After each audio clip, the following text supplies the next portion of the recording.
Bismillahirrahmanirrahim. Assalamualaikum warahmatullahi wabarakatuh.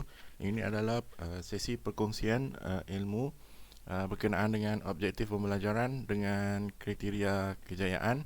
Ada beberapa perkara yang berjaya saya kumpulkan daripada bahan-bahan rujukan yang utama, dan ini bukan sesi mengajar tapi sesi berkongsi ilmu, dan saya harap di hujung sesi ini rakan-rakan akan dapat mengenal pasti dengan lebih jelas perbezaan antara objektif pembelajaran dan kriteria kejayaan. Sebelum ini kita tidak pernah menyatakan kriteria kejayaan dalam RPH kita. Jadi mengapa kriteria kejayaan ni penting? Salah satu sebabnya ialah ia berada di modul 3 program TS25, iaitu menerajui pembelajaran.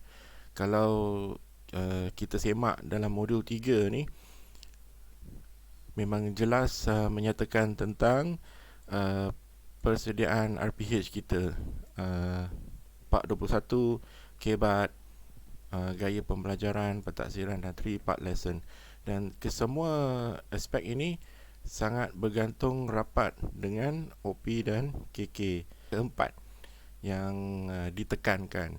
Jadi kita sebagai sekolah TS25, kita hendaklah melaksanakan OP dan KK dalam RPH kita. Walau bagaimanapun, kita seringkali keliru yang mana satu OP, yang mana satu KK. Saya sendiri pun banyak kali buat silap. Jadi dapatan daripada guru besar, kita hendaklah mengulang kaji. Sebenarnya kita dah belajar tentang ni tapi selalu lupa. Jadi saya telah merujuk kepada banyak webinar-webinar di YouTube berkenaan dengan TS25 dan banyak mendapat input. Jadi malam ni saya nak kongsikan dengan kawan-kawan semua. Apakah itu objektif pembelajaran? Objektif pembelajaran ialah apa yang murid akan belajar, ataupun apa yang murid perlu belajar, ataupun apa yang murid wajib belajar pada hari itu. Dan bila kita nak buat objektif pembelajaran, kita tak ada masalah bahagian ni, kita tahu. Tapi kita kadang-kadang lupa yang faktor yang paling penting sekali yang perlu kita ambil kira bila kita nak merancang objektif pembelajaran ialah DSKP. Okay. Sebenarnya objektif pembelajaran ini kita ambil daripada DSKP. Maksudnya, contohnya sekiranya dalam DSKP itu murid dikehendaki untuk menguasai kemahiran membaca. Jadi objektif pembelajaran kita menjurus kepada aktiviti membaca. Kita jangan sesekali ketepikan DSKP dalam menulis objektif. Okay. Jadi objektif pembelajaran dan DSKP saling berkait rapat. Daripada DSKP, kita mengungkap semula, ataupun dalam bahasa Inggeris kita rephrase, ataupun kita bahasa-bahasa yang ada dalam DSKP kepada bahasa yang lebih mesra pelajar. Bahasa yang lebih mesra pelajar tu bermaksud berkaitan dengan pelajar lah.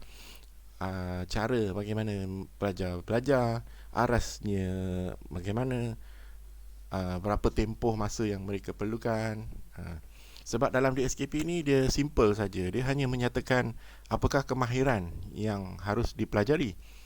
Kitalah yang akan menentukan cara bagaimana ia boleh dicapai di dalam objektif pembelajaran.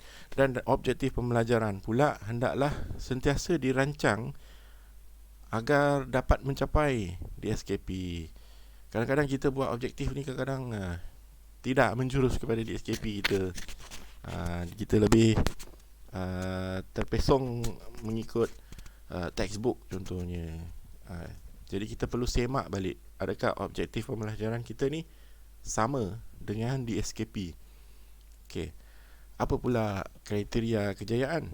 Okey, kriteria kejayaan ialah apa yang murid kena buat, apa yang mereka perlu buat, atau apakah yang mereka akan buat supaya objektif pembelajaran kita tadi tu boleh dicapai. Okey, macam terbelit-belit sikit ayatnya tu kan. Tak apa. Kita tengok contoh. Saya cuba dapatkan contoh. Kita ambil di SKP Sains tahun 6. Kita ambil 1.2 kemahiran manipulatif dan kita fokus kepada 1.2.1, iaitu menggunakan dan mengendalikan peralatan dan bahan sains dengan betul. Jadi kita hanya fokus kepada 1.2.1. Kalau kita nak ambil dua kemahiran sekaligus dalam sehari, mungkin sukar nak dicapai. Ataupun sekiranya kawan-kawan punya anak murid tu boleh mencapai dengan pantas, apa salahnya? Tapi lebih baik kita berfokus. Okey. Daripada di SKP 1.2.1 ni, kita akan mula menulis objektif.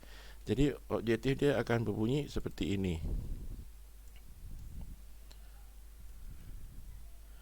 Di akhir pembelajaran, murid 6 UTM akan dapat mengendali, melakar, membersih dan menyimpan sekurang-kurangnya 2 alatan dan 2 bahan sains dengan kaedah yang betul, sistematik, berhemah dalam aktiviti kumpulan.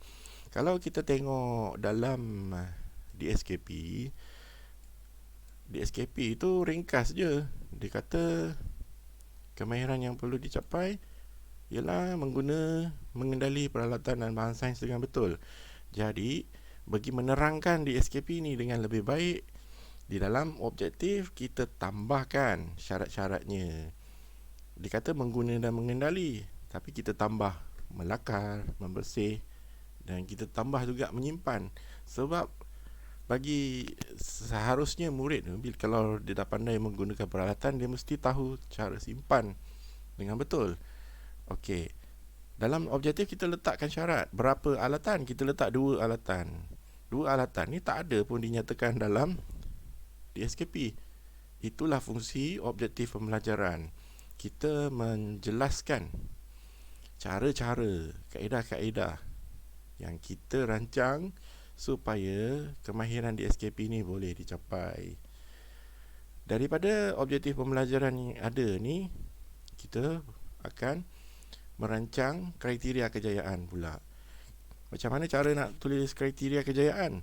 Okey, tadi dekat objektif kita nak murid kita boleh mengendali 2 alat, 2 bahan. Maka hendaklah kita merancang apakah aktiviti yang murid perlu buat, supaya bila dia buat, itu akan menjadi indikator kepada kita yang mereka berjaya capai objektif. Okey, bagi membolehkan murid ni pandai mengendali peralatan, kita rancang aktiviti demonstrasi. Maksudnya, murid bila dia dapat demonstrasikan cara mengendali, membersih, menyimpan kelalang kon dan bikar dengan betul, maka objektif kita akan tercapai. Sama juga, kelalang kon dan bikar kita tak nyatakan pun dalam objektif. Kita sebut dengan jelas di dalam kriteria kejayaan. Kemudian saya dapati satu kriteria kejayaan tak mencukupi. Saya nak tambahkan lagi satu. Maka saya buat murid dapat menjelaskan secara lisan 2 perkara penting dalam mengendalikan spesimen daun dengan tepat. Jadi bila murid berjaya menjelaskan secara lisan 2 perkara, maka objektif pembelajaran akan tercapai. Okey, kita pilih satu kemahiran dalam DSKP dan kita mula tulis objektif pembelajaran.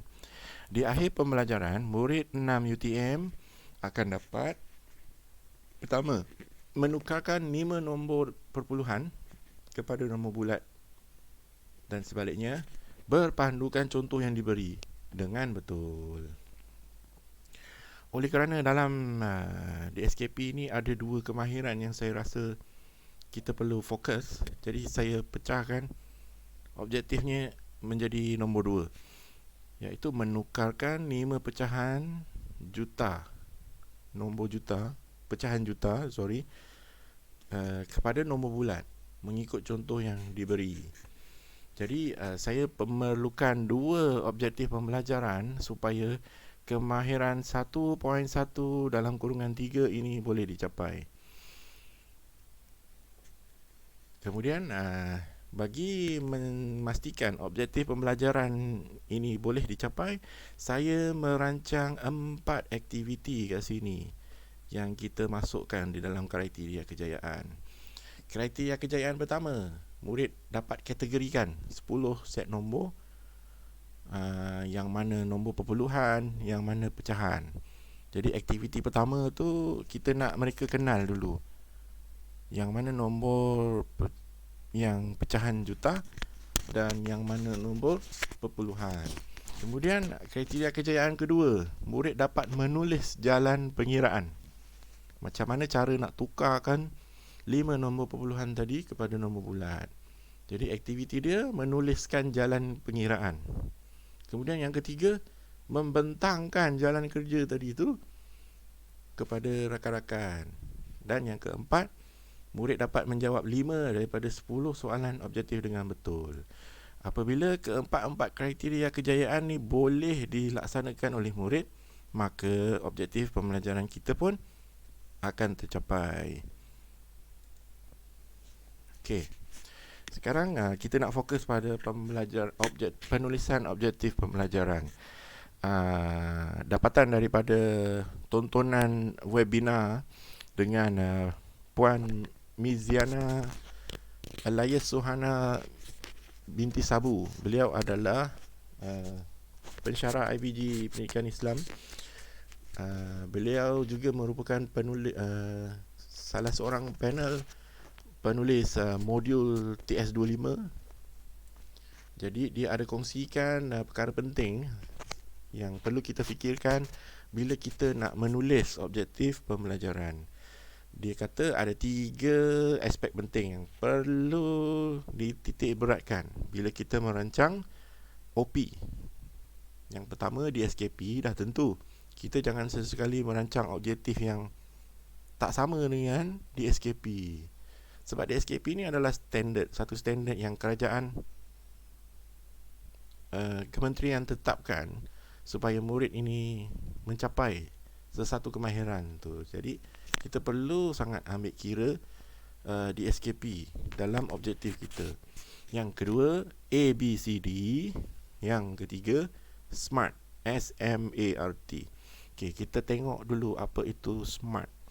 Bila kita nak tulis objektif, kita hendaklah memastikan yang objektif kita ni spesifik, iaitu kita tulis dengan jelas dan berfokus. Maksudnya sekiranya di SKP minta kita ajar murid supaya pandai mengira, objektif kita mestilah berkaitan dengan mengira. Kita jangan buat objektif yang berlainan sangat. Contohnya melukis.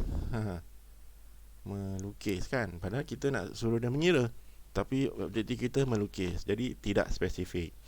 Yang kedua, M, measurable. Measurable tu maksudnya boleh diukur.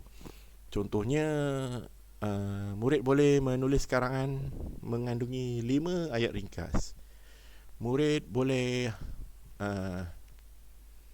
menyenaraikan 5 nombor bulat. Murid boleh menyatakan 5 peralatan sains contohnya. Jadi mesti ada bernombor lah. Senang kata. Sebab dalam DSKP tak kata berapa pun. Kita yang kena nyatakan di dalam objektif kita. Okay. A, achievable. Achievable ni maksudnya objektif kita ni hendaklah boleh dicapai, mampu dicapai. Sekiranya kita mengajar murid yang berada pada aras yang lebih rendah, kita jangan membuat objektif pembelajaran yang mempunyai aras yang terlalu tinggi. Tentu susah nak dicapai. Jadi kita buat objektif tu ikut kesesuaian dan kemampuan semasa murid. R, relevant. objektif kita ni hendaklah relevan dengan aspek murid dan keperluan kemahiran. Maksudnya objektif kita ni sesuai tak untuk mencapai kemahiran dalam DSKP itu. Dan akhir sekali timely. Objektif kita ni hendaklah bila dilaksanakan murid boleh capai objektif ni dalam masa yang ada. Jangan kita buat objektif yang memerlukan murid mengambil masa yang terlalu lama untuk dicapai. Okey. Itu SMART. Lepas tu yang tadi ABCD itu pula ialah A, audience. Audience tu maksudnya siapa? Kelas yang mana satu. B, behavior. Behavior tu maksudnya tingkah laku yang kita boleh nampak murid tu lakukan. Contohnya menyebut, menyenaraikan, menulis, mendemonstrasi, mengkelaskan, menamakan. Dua behavior yang kita wajib elakkan, iaitu yang pertama memahami. Kita jangan buat objektif yang berbunyi di akhir pembelajaran murid akan dapat memahami cara menyimpan peralatan sains. Jadi behavior memahami itu tidak boleh digunakan kerana ia tidak boleh menggambarkan tahap pencapaian murid. Macam mana kita nak tahu dia faham kan? Yang kedua ialah menghayati. Kita jangan sesekali menggunakan perkataan menghayati. Murid boleh menghayati 3 rukun negara. Macam mana kita nak tahu yang dia tu menghayati? Kalau contohnya macam Alexander dalam kelas kan, dia selalu mata dia selalu macam ni. Adakah itu menghayati? Tentu tidak. Jadi memahami, menghayati tu kita wajar elakkan perkataan ni dalam objektif kita. C, condition. Condition tu maksudnya syarat. Apakah syarat-syarat yang kita tetapkan dalam objektif kita? Contohnya dalam bentuk apa murid boleh menyenaraikan? Mungkin murid boleh menyenaraikan secara lisan, murid boleh menyenaraikan secara bertulis, ataupun murid boleh melukiskan 3 objek. Bentuk apa? Kita letakkan syarat. Kemudian akhir sekali degree. Degree adalah tahap atau aras. Aras mana yang kita pilih supaya murid bila dilaksanakan dia akan mencapai objektif. Jadi cuma perlu ingat A, B, C, D. Daripada daripada 2 ni, SMART dengan ABCD,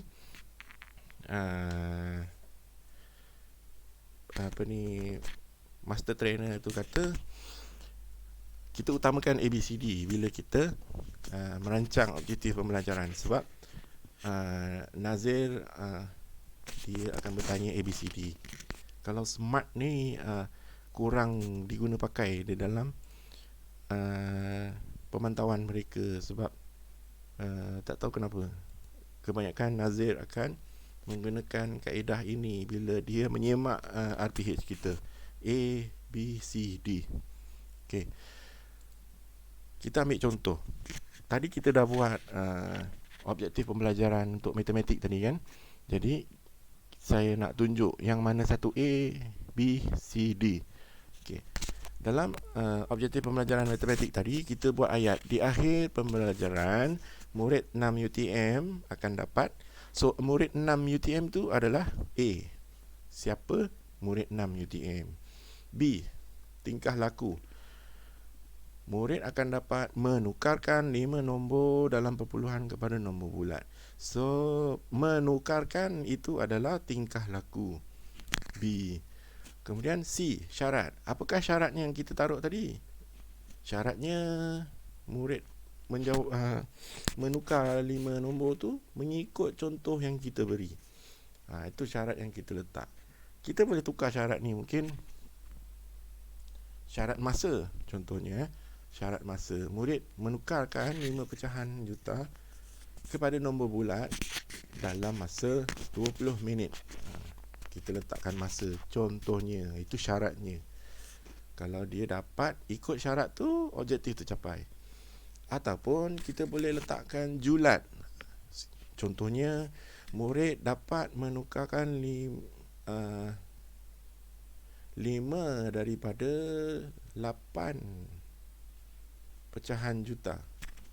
Maksudnya kita beri dia 8. Kalau dia dapat buat 5, dia berjaya capai. Itu pun dikira C, condition, syarat. Dan akhir sekali aras. Aras ni biasanya kita akan gunakan perkataan dengan betul, ataupun dengan tepat, ataupun murid boleh bertutur dengan yakin. Itu arasnya. Ataupun kita boleh ubah aras ini dalam bentuk kaedah. Contohnya bersendirian. Boleh menyebut perkataan dengan bersendirian, ataupun boleh menyebut perkataan dalam perbualan. So kita letakkan aras tu mengikut kesesuaian objektif. Kemudian kita revise balik. Kriteria kejayaan ni jangan sesekali kita keliru dengan OP. Kriteria kejayaan adalah aktiviti. Aktiviti murid yang kita rancang dalam kelas, itulah kriteria kejayaan. Objektif tadi tu apa? Hanya merungkai di SKP saja kemahiran apa yang nak dicapai, syarat-syarat untuk mencapai objektif. Kriteria kejayaan adalah apakah aktiviti-aktiviti yang kalau murid buat, dia boleh capai objektif. So, kriteria kejayaan hendaklah berkait rapat dengan objektif. Kalau objektifnya tu boleh menulis 5 ayat ringkas, jadi aktivitinya tu pun berkaitan dengan ayat ringkas juga. Cuma mungkin aktivitinya berbeza. Mula-mula mengeja, kemudian aktivitinya susun perkataan, kemudian aktivitinya memadankan. Jadi 3 kriteria kejayaan kita gunakan tadi tu untuk dia mencapai kemahiran membuat ayat, contoh. Kemudian kriteria kejayaan ni adalah sokongan kepada murid. Maksudnya macam mana cara dia nak capai objektif membuat ayat? Ialah dengan aktiviti-aktiviti inilah, mengeja, menyusun perkataan, mengisi tempat kosong, role play dalam kelas dan sebagainya. Kemudian kriteria kejayaan adalah kita pastikan ia boleh menggalak pembelajaran kendiri. Maksudnya bila kita tuliskan kriteria kejayaan ni di depan, murid tu boleh buat sendiri. Contohnya melukiskan 2 peralatan sains. Macam tadi, kemahiran mengguna dan mengendali peralatan sains. Jadi kriteria kejayaannya ialah melukis 2 peralatan sains. Jadi dia baca sendiri dekat whiteboard tu, dan dia akan rasa yang dia boleh buat sendiri. Kemudian kriteria kejayaan ni memang semestinya akan menambah baik kefahaman murid, dan ia akan menjadi asas kepada maklum balas yang tepat. Terutama apabila kita hendak membuat pentaksiran bilik darjah. Kalau bila kita nak buat PBD, kalau kita mengukur pada objektif, boleh, tak ada salahnya. Tapi kadang-kadang untuk menentukan TP, tahap penguasaan murid, sama ada dia 6, 5, 4 atau 3 atau 2 atau 1. Kalau kita tengok dekat objektif tu pun, kita kadang-kadang akan keliru. Jadi lebih mudah untuk kita melaksanakan PBD dengan melihat kepada kriteria kejayaan. Contohnya, kemahiran membaca ayat ringkas, contoh. Kalau kata boleh membaca tu, katakan satu kelas berjaya membaca 5 ayat ringkas contohnya. Adakah ke semua kelas tu kita akan bagi TP 6? Tak semestinya kan. Sudah tentunya ada aspek-aspek lain yang kita nak ambil kira. Cara yang mudah, ialah kita lihat kepada kriteria kejayaan. Oh, rupanya uh, sebelum mereka tu berjaya membaca ayat 5 ayat ringkas, oh rupanya ada masalah ejaan murid ni pada aktiviti mengeja. Kemudian oh rupanya masa isi tempat kosong tadi kat kriteria kejayaan ada aktiviti isi tempat kosong, dia tiru kawan dia rupanya. Jadi lebih mudah untuk kita membuat pentafsiran bila kita lihat kriteria kejayaan. Bukan kata kalau lihat objektif tu salah, tidak, tak salah. Tapi kriteria kejayaan ini sangat-sangat membantu kita bila kita nak menentukan TP murid.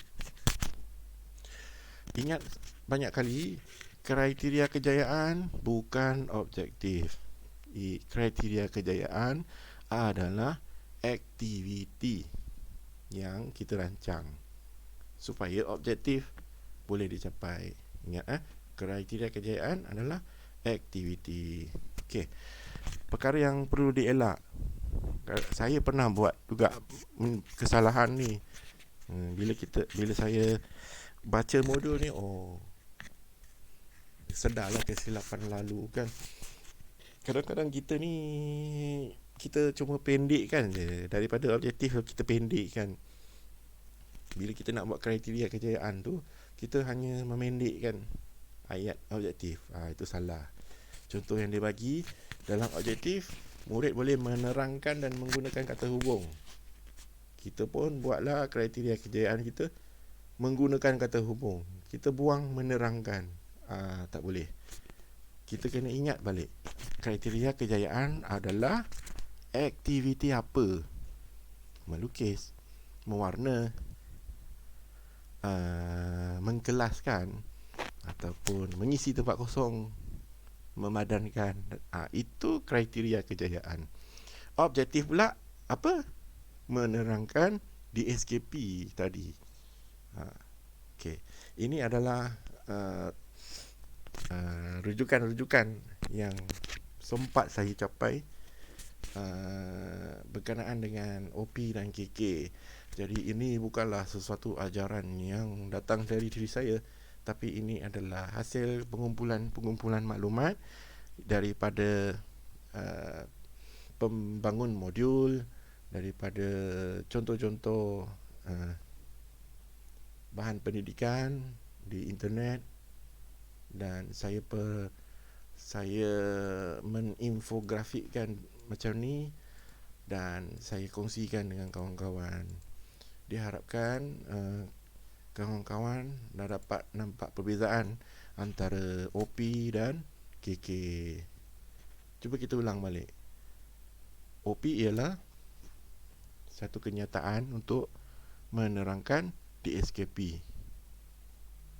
Daripada DSKP itu kita tambahkan syarat-syarat. Berapa, bagaimana, di mana, dengan cara apa. Itu OP. KK pula ialah aktiviti apa. Memadankan, menyenaraikan, mengisi tempat kosong, mengulang sebut. Itu kriteria kejayaan. Jadi saya rasa saya pun nak praktikkan lah dapatan saya ni dalam RPH saya. Saya harap rakan-rakan dapat sedikit, tak dapat banyak pun sedikit, Alhamdulillah, tentang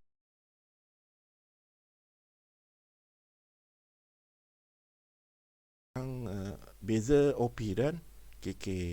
Sekian, wassalamualaikum warahmatullahi wabarakatuh.